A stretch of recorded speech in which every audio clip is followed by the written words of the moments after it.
जय हिंद दोस्तों कभी आपने यह रियलाइज़ किया होगा कि अप्रॉक्सीमेटली 100 ईयर आगो के लोग अपना जीवन यापन कैसे करते थे एंड उस समय समाज में कौन कौन सी बुराइयां फैली थी। लेकिन जो इस साल इस जनरेशन में जैसे आप रियलाइज़ करते हैं आपको बहुत सारे अथॉरिटी प्राप्त हैं एंड इस समय तो भारतीय संविधान एंड सर्वल टाइप से हमारे देश के अंदर बहुत सारे कानून बन चुके हैं। सो फ्रेंड, हम बात करते हैं अप्रॉक्सीमेटली 100 ईयर आगो पहले की बात करते हैं, जब हमारे देश में तमाम टाइप से एंड सर्वल टाइप से डिस्क्रिमिनेशन, अनटचबिलिटी एंड बहुत अजब अजब तरीके से हमारे देश में, हमारे सोसाइटी में गर्ल एंड वुमेन के साथ ट्रीट किया जाता था। सो फ्रेंड, अप्रॉक्सीमेटली 100 ईयर आगो पहले हमारे समाज में हमारे समाज में जो गर्ल होती हैं एंड जो वुमेन होते थे उनको पढ़ने का अधिकार नहीं था।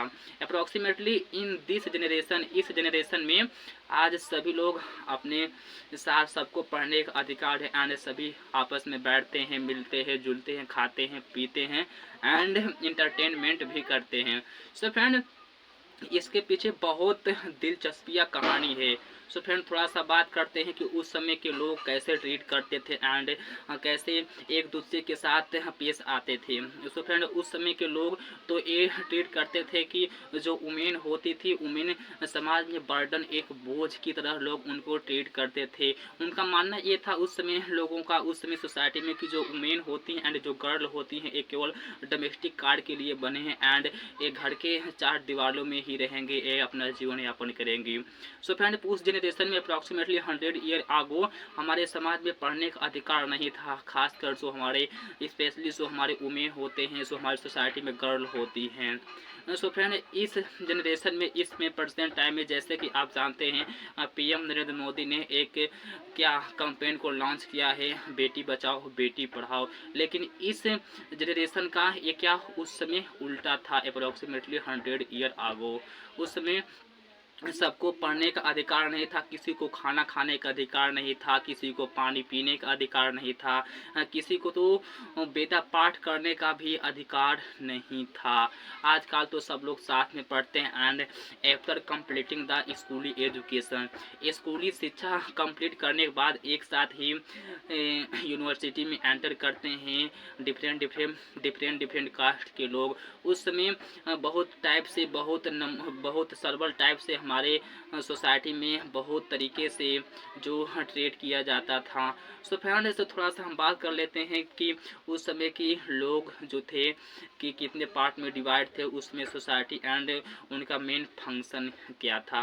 सो फ्रेंड, उस समय हिंदू जो होते थे, जो हिंदू के यूथ बच्चे थे, जो जवान लड़के थे, उनका जो मैरिज कम ही एज में करा दिया जाता था एंड जो क्रिश्चियनिटी, जो मुस्लिम परिवार के जो बच्चे थे तो उनका तो एक से अधिक वाइफ रख सकते थे, लेकिन आजकल तो एक ही काफ़ी है। सो फ्रेंड, उस समय बहुत नाना प्रकार की बुराइयां एंड नाना प्रकार के डिस्क्रिमिनेशन एंड नाना प्रकार के करप्शन हमारे देश में विलिप्त थे।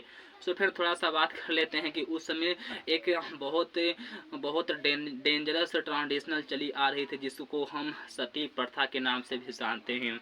सो फ्रेंड, कुछ लोग तो अपना यह आर्गूमेंट देते हैं कि जो सती प्रथा को सबसे पहले जो बैन किए थे राजा राम मोहन राय ने अप्रॉक्सीमेटली 1772 एंड 1833 के बीच में राजा राम ने ब्रह्म समाज की स्थापना की और इसको बैन किए थे। 1829 ईस्वी में इसको बैन कर दिए थे। लेकिन इसमें एक इंटरेस्टिंग फैक्ट और है फ्रेंड्स कि जो हमारा जो सती प्रथा पर सबसे पहले इसको बैन किए थे हमारे ब्रिटिशर। सो फ्रेंड, जो हमारे ब्रिटिशर थे उन्होंने इतना करप्शन एंड इतना बुराइयां हमारी सोसाइटी, हमारे समाज में नहीं फैलाए थे जितने उनके जाने के बाद यहाँ के जनता, यहाँ की सोसाइटी ने हमारे देश में करप्शन एंड जातिवाद का बुराइयों को फैलाया था।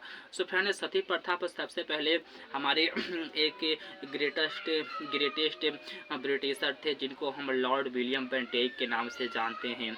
इन्होंने 4 दिसंबर 1829 को इन्होंने इसको बैन किया था। उसके बाद हमारे समाज में तमाम डिफरेंट टाइप से जो हमारे सोसाइटी रिफॉर्मर होते थे वह इमर्ज होके आए। उसी में से एक आते हैं राजा राम मोहन राय। राजा राम मोहन राय ने ब्रह्म समाज की स्थापना की अप्रॉक्सीमेटली 1772 एंड 1833 के बीच में ब्रह्म समाज की स्थापना की। सो फ्रेंड, पहले के लोग तो ये बिलीव करते थे अगर जो कोई भी वुमेन एंड कोई भी गर्ल अगर जो एजुकेट होती है तो वह क्या विधवा हो जाती है, ही बिकम द विडो, वह विधवा हो जाती है। सो फ्रेंड, पहले के लोग ऐसे ऐसे ऐसे ऐसे ऐसे ऐसे विश्वास एंड ऐसे ऐसे बिलीव करते थे कि यह रियलिटी हो सकता है। सो फ्रेंड, इससे पहले तो हम बात कर लेते हैं कि जो सती था, जो सती का मीन क्या होता है, what is mean of the सती, सती का मतलब क्या होता है एंड उसका पर्पस क्या था। सो फ्रेंड, सती का मतलब ये होता है, by the way late assume, मान लीजिए कि किसी मोहल्ले में किसी एक वाइफ के हस्बैंड का डेथ हो गया, तो वाइफ के हस्बैंड का डेथ होते ही अगर जो वह वाइफ जो मनुस्मृति और उसमें जो लॉ जो बुक्स थे उसमें जो धाराएं एंड जो लॉ इंक्लूड थे, अगर उसके तहत अगर जो वह अपने पुनिशमेंट एंड लॉ को फॉलो करती है और अपने सती की अपने पति के साथ चिता पर बैठ के बर्न हो जाती है, तो उस समय के लोग उसको उसका प्राइस बढ़ते एंड उसकी प्रशंसा करते थे। इतना ही नहीं फ्रेंड्स, बाय द वे अगर जो कोई विडो विडो जो विधवा होती थी, जो इसके पति मर जाते थे, उसको उस वुमेन को सबसे पहले सोसाइटी में औरतों द्वारा एंड हमारे समाज द्वारा उसको उसको डेकोरेट उसको सजाया जाता था हमारे समाज में। उसके बाद उसको उसके डेड बॉडी, उसके हस्बैंड की डेड बॉडी के साथ उसको चिता में सजा करके बैठा करके उसको फायर से जला दिया जाता था। सो फ्रेंड, इसमें बहुत सोरोफुल पॉइंट ये है फ्रेंड्स कि उस समय जिस समय वो वुमेन अपने पति के साथ बर्न होती थी चिता में बैठ करके, अगर जो चिल्लाती थी और भागती थी, तो उस समय सोसाइटी में जो उसको सती करते थे वो लोग वेपन एंड स्टिक से उस पर वार करते थे एंड उसको जला देते थे। सो फ्रेंड, इतना ही नहीं, हमारे समाज में एंड हमारे देश में तमाम प्रकार की बुराइयां लिप्त थी। उस समय लोग तो बहुत मानते थे। उस समय के लोग अप्रॉक्सीमेटली जब हमारा देश इंडिपेंडेंस नहीं होता, जब हमारे देश में आज़ादी नहीं आई थी, तो हमारे देश में हमारी सोसाइटी में तीन टाइप से जाति वर्ण की व्यवस्था थी। सो फ्रेंड्स, हमको कहने में ये बहुत शर्मिंदा महसूस होती है कि उस समय के लोग जब हमारा देश आज़ाद हुआ, जब हमारे देश से ब्रिटिशर चले गए इसको छोड़ करके, जब हमारे देश को ब्रिटिशर छोड़ के गए, तो उन्होंने एक स्टेटमेंट दिया, वो स्टेटमेंट इट इज रियलिटी, वो आज भी सत्य होता दिखाई देता है। उन्होंने कहा था कि ये तुम्हारा कंट्री है, तुम्हारा देश बहुत ब्यूटीफुल है, बट इसको दागदार क्या बनाता है, यहाँ के जातिवाद इस चमकती हुई शान पे, इस धमकती हुई रिलीजन पर ये दागदार नहीं धब्बा लगाता है, धब्बा। सो फ्रेंड, आजकल हमारे देश हमारी सोसाइटी में तमाम टाइप से क्या रिलीजन कास्टवाद फैल चुकी है। कुछ ऐसा ही होता था जितना हमारे समाज के हमारे बहन बेटियों को ये प्रताड़ित किए थे एंड जितना ऑपरेशन किए थे, जितना उनको पीड़ित किए थे, उतना तो जो ब्रिटिशर जब हमारा देश गुलाम था अंग्रेज़ों का, ब्रिटिशर का, तब ये लोग नहीं किए थे। सो फ्रेंड, उस समय जब हमारे देश में अप्रॉक्सीमेटली 4 टाइप से जाति वर्ण व्यवस्था की डिवाइड थी।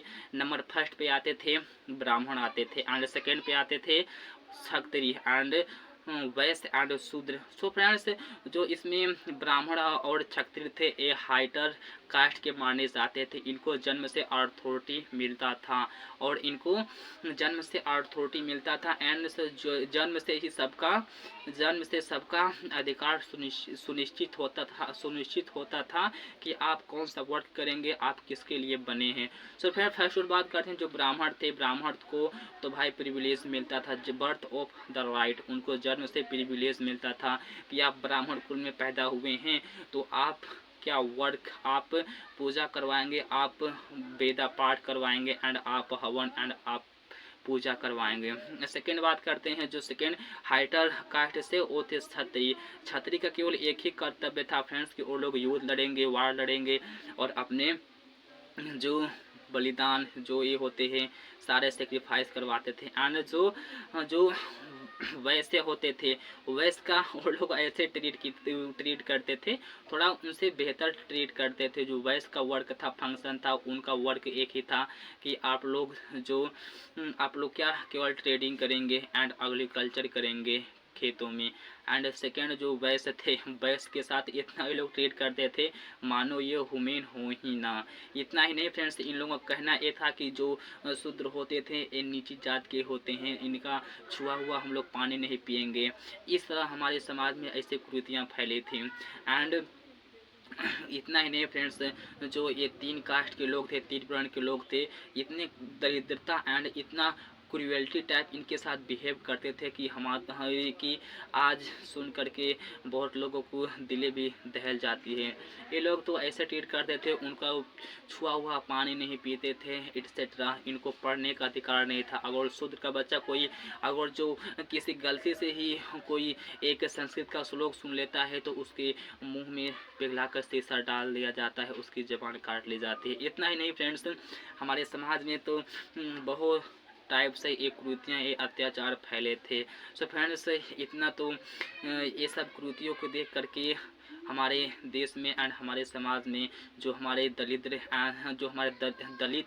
कास्ट के लिए बहुत बड़ा कंट्रीब्यूशन दिए थे, उसमें से Baba Saheb doctor B are Ambedkar से ये सारे आज नहीं होते तो आज भी हमारा समाज एंड आज भी हमारा देश गुलामों की तरह ट्रीट किया जाता। सो फ्रेंड, उस समय जो ये विधवा जो सती प्रथा पर बैन सबसे पहले जो लॉर्ड विलियम बेंटिक थे 4 दिसंबर 1829 को उस पर क्या बैन किए थे। उसके बाद राजा राम मोहन ने ब्रह्म समाज की स्थापना की। अप्रॉक्सीमेटली 1772 एंड 1833 के बीच में ब्रह्म समाज की स्थापना की। और जो जो राजा राम मोहन राय थे ये अपने इस आंदोलन में बताए थे कि जो ये लोग जो हमारी सोसाइटी के लोग थे ये बर्डन, जो महिलाओं और औरतों को बर्डन समझते थे। एंड इनका कहना ये था कि ये लोग एजुकेट नहीं होंगे, ये केवल घर के 4 दीवारों में अपना जीवन यापन करेंगे। सो फ्रेंड, जो राजा राम मोहन राय थे उन्होंने अप्रॉक्सीमेटली 1829 को सती प्रथा को ब्रह्म समाज आंदोलन चलाकर इसको बैन कर दिया। सो फ्रेंड्स, मिलते हैं नेक्स्ट वीडियो में और जानते हैं आगे का इन्फॉर्मेशन। Thank you friends.